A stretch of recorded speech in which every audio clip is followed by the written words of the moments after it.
Welcome to Brown's Rod and Custom, your home for street rods, muscle cars, and Volkswagen content. This is my dad, Big Ron. He's our body man and fabricator. This is my beautiful wife, Megan, our editor-in-chief and supporter. And this is me, Adam, the designer and mechanic for our projects. If you find our videos helpful, like and subscribe for more content. Good morning, everybody. Welcome back to Brown's Rod and Custom. Happy Thursday. I believe it's June 12th. It's about 10 o'clock in the morning, and we're back on Project Save Big Red. Let me show you what we got here. So as you guys have seen, everything's hooked up. The issue that we've had and been waiting on is this transmission oil cooler that mounts on the block.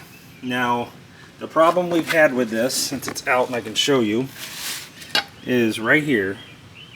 This port snaps off or cracks very, very easily. Okay, so Big Ron took and put JB weld all around it on all the ports to try to give us a little more strength, because they're just brazed on the back side here, and I mean it's definitely the weakest point of this. So we're gonna try to get this on today. We let it sit basically for 24 hours, more or less.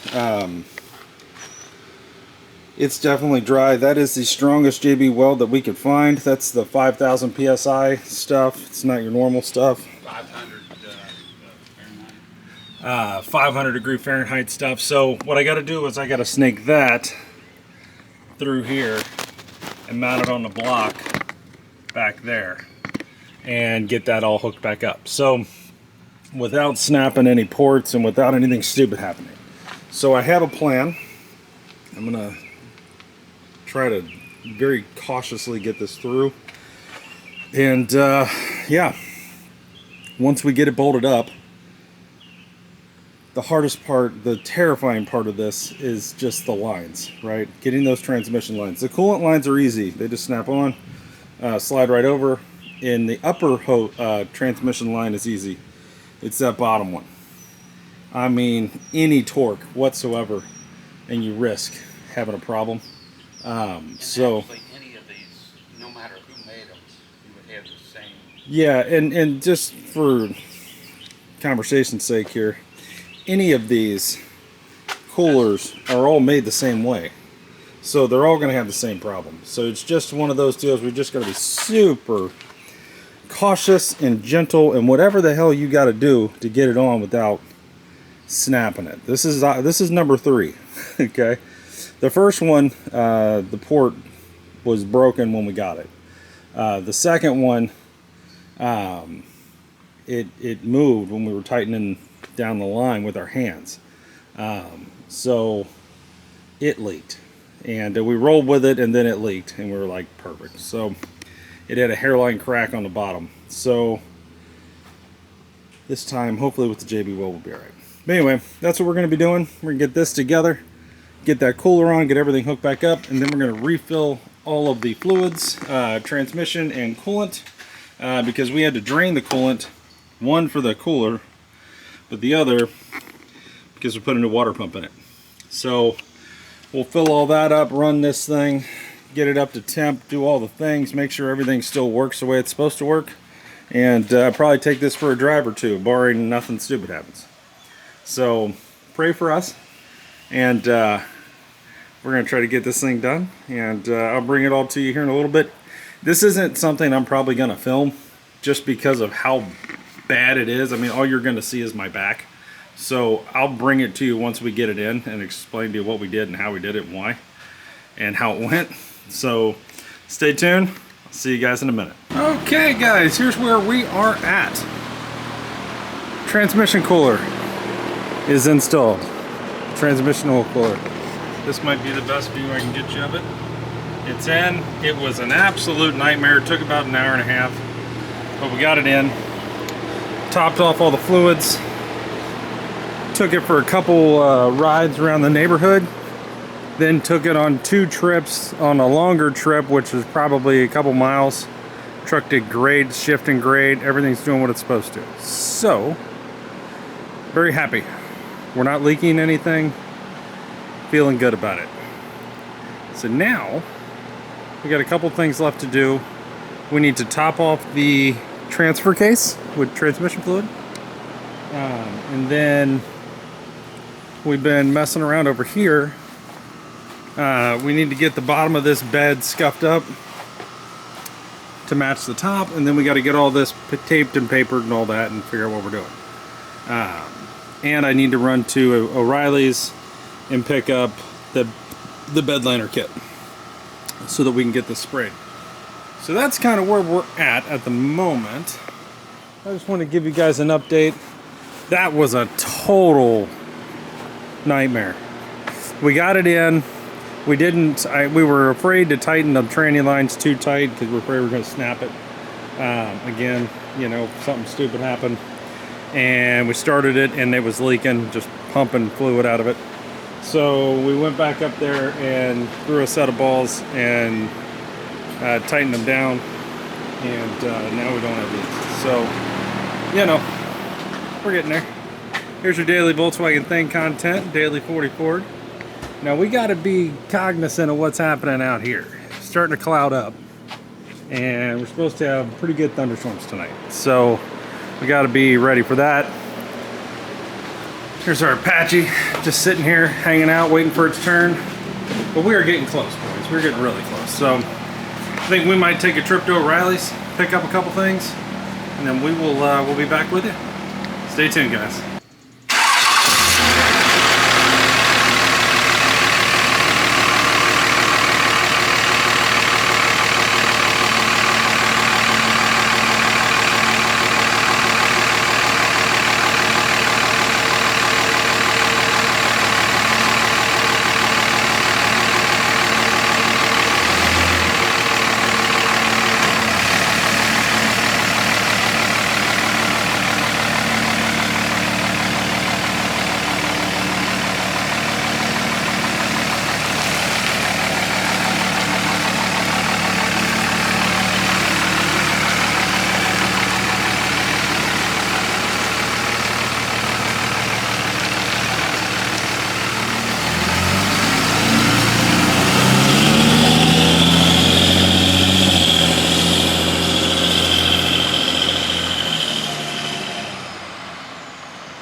Okay guys, we're going to wrap this one up here.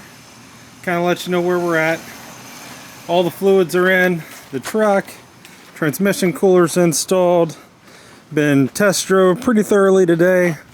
No leaks.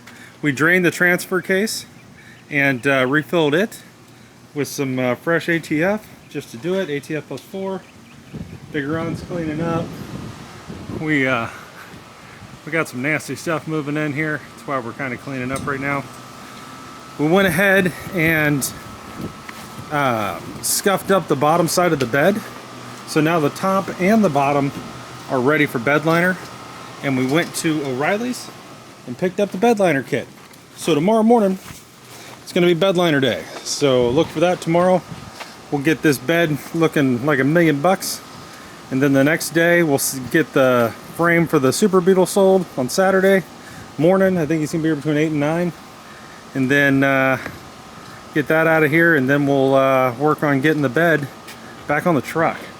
That's kind of the idea. So stay tuned for all of that. Whole lot of things happening. Whole lot of good things happening today, guys. Big Red's running great, man. It's shifting good. We were probably a quart low on tranny fluids. We let it warm up, let the thermostat kick in, all the things. Made sure all the other fluids were right, and added a quart to the transmission once it was warm, and it filled right up. And I think we're spot on. Now it shifts. It doesn't shift as hard, which is great.